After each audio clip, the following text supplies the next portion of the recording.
Okay, well, the supercycle is down for the moment. I've been dealing with the rear rim issue. I'll recap that issue really quickly. Here's the original rim. I have a broken spoke and the rim's not very true. And my sprocket was never mounted very true to begin with on this rim.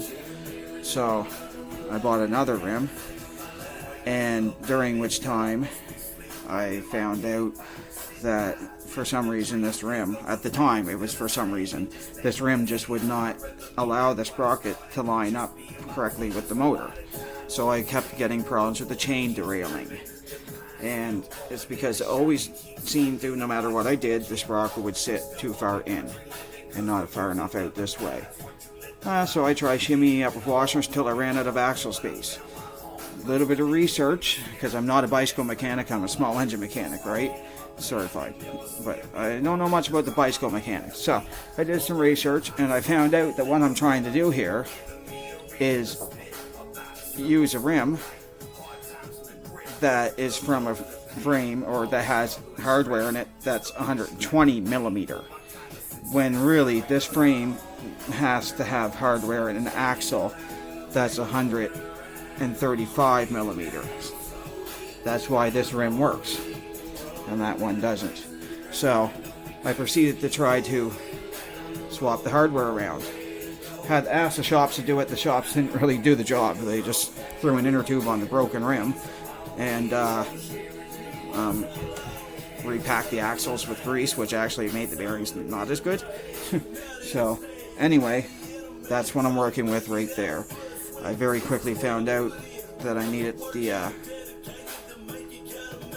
freewheel puller tool, which they make multiple various kinds of, but the generic one, I can't pronounce it, Shamiros, whatever, is the general one to pull the freewheels. So I got that, but then I got to the point where there is a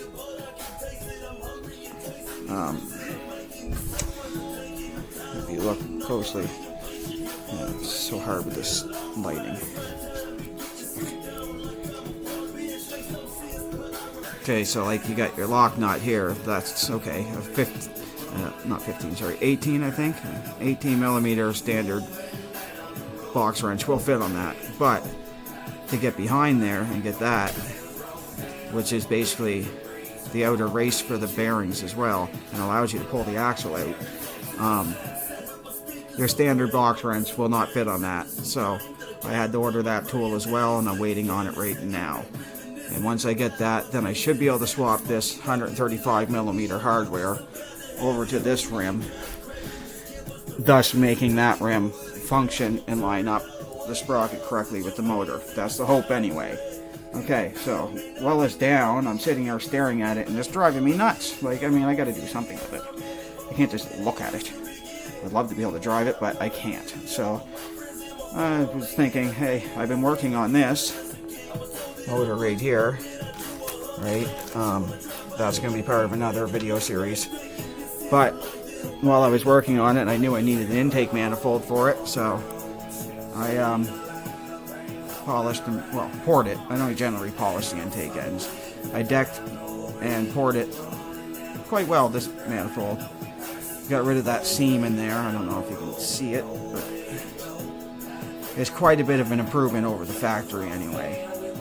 And I figured, heck, you know what? I got the time now. So this one's only half butt poured it and polished, or poured it. So why not port match this one, take it off, put that other manifold on it. So that's what we're going to do right now. So as you can see on my frame here, first thing I'm going to have to do is take off the air box because I can't do anything else before I do that. Just for the simple fact there's just no space, right? I even had to turn the airbox upside down to make this work. I believe this frame has 16 inches of space between the top rail and the bottom rail here, and obviously, you know, it mounts up there. So yeah, but so 16 inches I think is about as much as you're going to be able to get away with when working with the ADCC or probably any of these motors. I couldn't go any smaller frame than that. And these are pretty thick rails though, so the frame might be able to get a little smaller using thinner rails, a frame with thinner rails. But anyway, forget the rambling. So we gotta take that airbox off. I already pretty much loosened it off, so just gotta take this screw out here. Because I was already prepping for this. Take that screw out, get the airbox off. This restrictive factory airbox, I hate them. I wish I could just run without it, but some people do. I don't feel comfortable doing that. So I drilled some holes in it, as you'll see in a second. It's probably about the only modification I've done to the airbox so far, or to the intake so far, other than, well, what I'm going to do now, which is putting in a nice manifold on it. That's been a lot better port matched.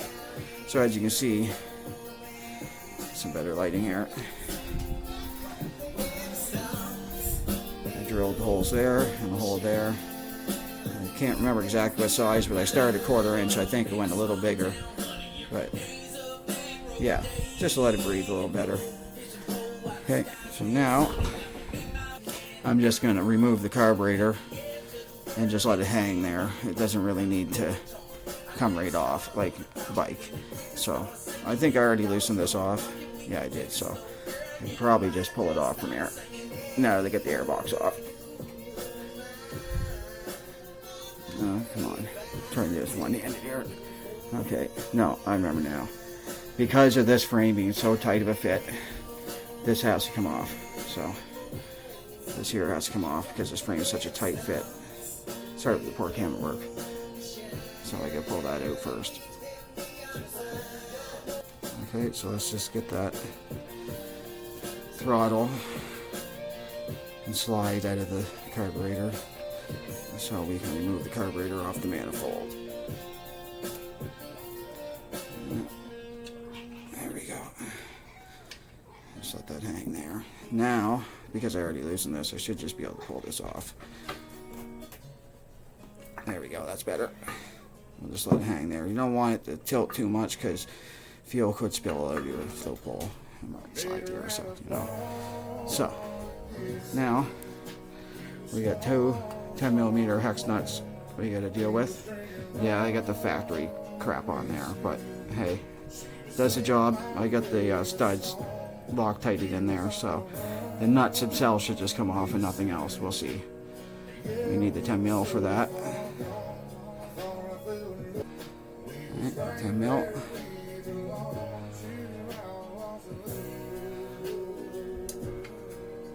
And I've already started loosening this earlier, so you know, it's just a matter of obviously just loosening it off.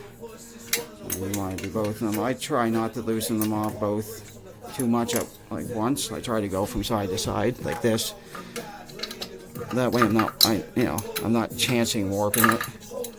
But the chances of warping are probably pretty slim anyway, but you know, I still like to put even pressure on things. I treat it as if it's like the head. Sorry for the poor lighting. So anyway, a little bit more.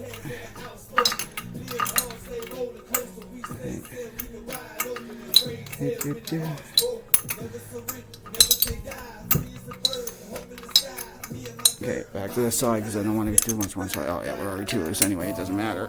Okay, I can turn that one off my finger now. Pretty much. Might not be able to when I get to the end because sometimes the threads aren't the best to do that.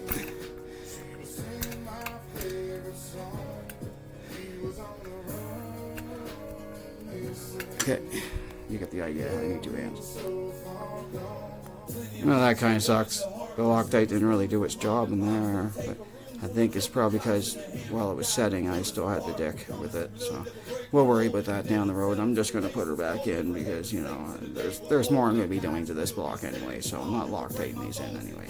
So there's one. Set it aside, and the second one. And that one I still need to wrench for.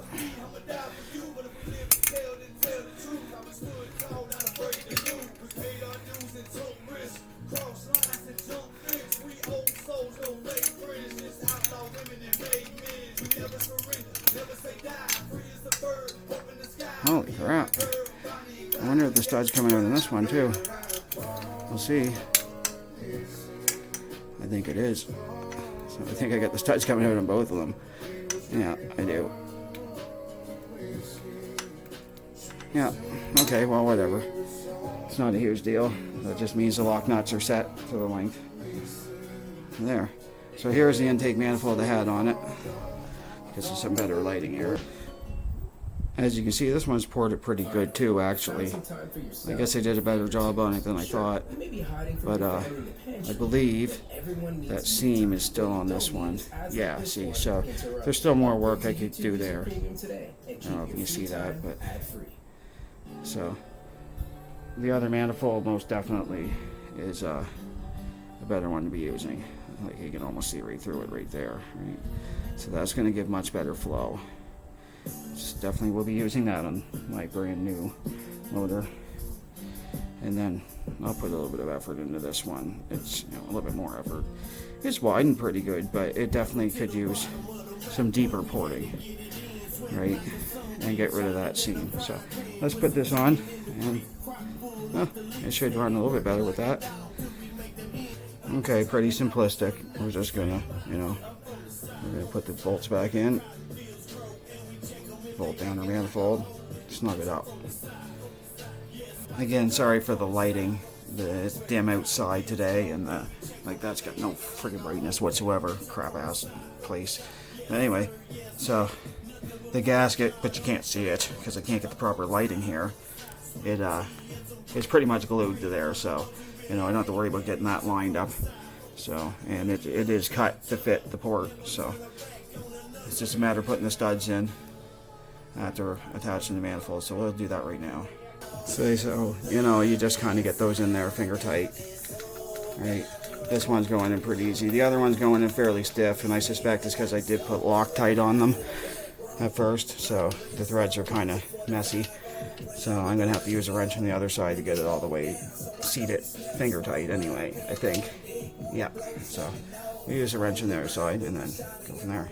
Okay, so I just got them snug right now, and just like I took it off, I don't know the torque specs for the intake manifold or the exhaust, so I just I snug them. I don't over tighten things because it is an aluminum block, so I just snug them nice and tight, but I don't over tighten. You can get the feel for it. And then again, I just put even pressure on each side. Back to this side, a little bit tighter. You'll know because it'll feel like it's taking a lot of effort to turn it, and then you'll know you're pretty much snugged up. And then you're gonna check it every once in a while when you're driving anyway. After you're done driving anyway, so you'll know if it loosens off, and you'll have vacuum leaks, right? So you definitely do want to make sure they're snug. Good to snug, but you don't want to over tighten things. You see, that's pretty tight on that side. One more turn and this time we should be good. There, and that's the manifold back on. And we just got to simply slip the carburetor back on here.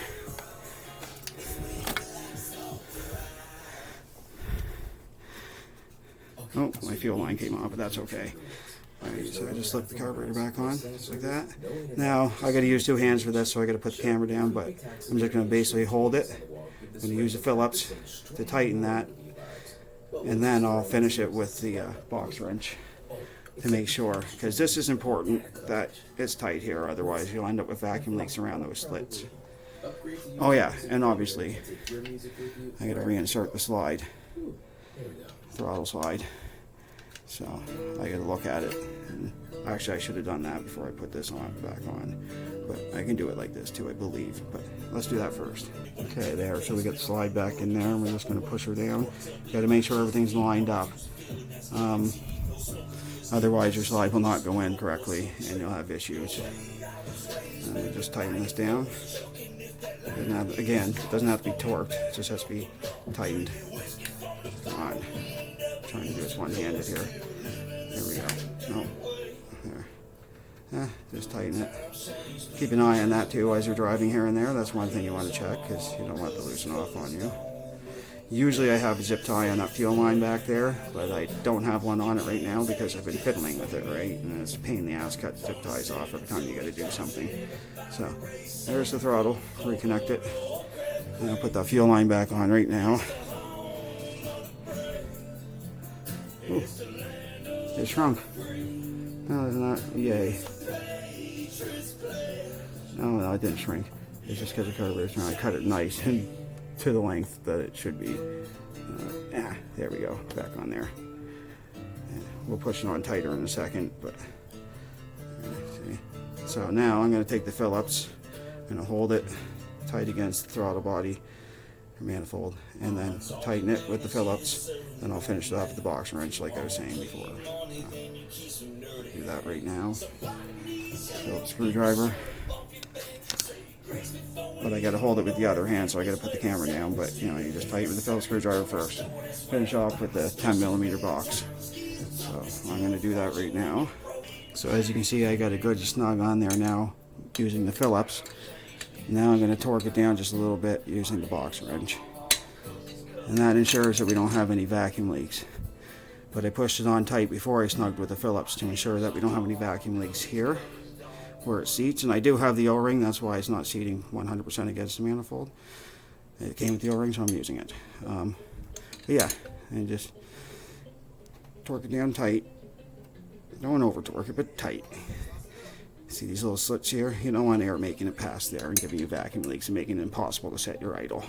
Okay, see, that's almost too over tightened because see how it slipped off? But also it doesn't fit the closed end as well as it could. It's better to use your open end. A little bit tighter, won't hurt it. A teeny bit tighter. Yeah, that's good. Now, make sure that fuel line's on there nice and good. Seeing as that did come off, it's stiffer now. So keep that in mind, folks, when you do build one of these and your fuel lines are brand new, they will be very flexible. But as fuel runs through them and stuff and over time, they'll get stiff. And they may even shrink a bit. So you want to keep that in mind when you're cutting your fuel lines. Okay, now we got to put our air box back on. And we got her now perfectly, well, I'd say almost perfectly anyway, port matched intake manifold on there. And it should make a difference. Now my frame, it's a little tricky here to get the air box back on.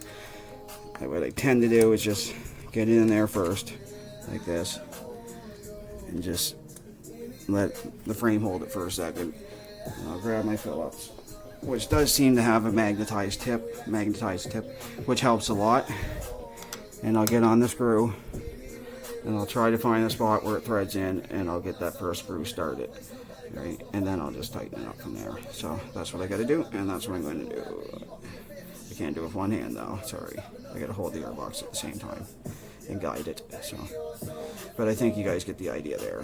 See, now that I got the first screw guide it to where it likes to thread in, I can thread it a little bit, and then what I'll do is I'll go to the other side and do the same thing. Again, it takes two hands though, because I got to kind of turn this sometimes to get it to line up. Okay, and once you get one side started, it's fairly easy to get the other side lined up and started, which I already did. I just got to get the screwdriver in there and finish to tighten it down. I don't bother tightening the airbox down super tight. I just tighten it. It doesn't have to be super tight. It's plastic, right? But definitely don't over torque that. You're threading through plastic onto aluminum, so just tighten them, snug them up. It's just an airbox, nothing special. There we go, done. So that should be a much better intake manifold for this nice new block that I've already decked everything on and all that, and brought the compression up a bit by decking the compression band down a bit, NGK plug in it. Other than that, everything's factory, and just waiting on that wrench so I can get back up and running, and we'll have some driving videos coming up. I'm going to put front suspension on this baby, paint it, all sorts of stuff, so stay tuned. Thanks for watching.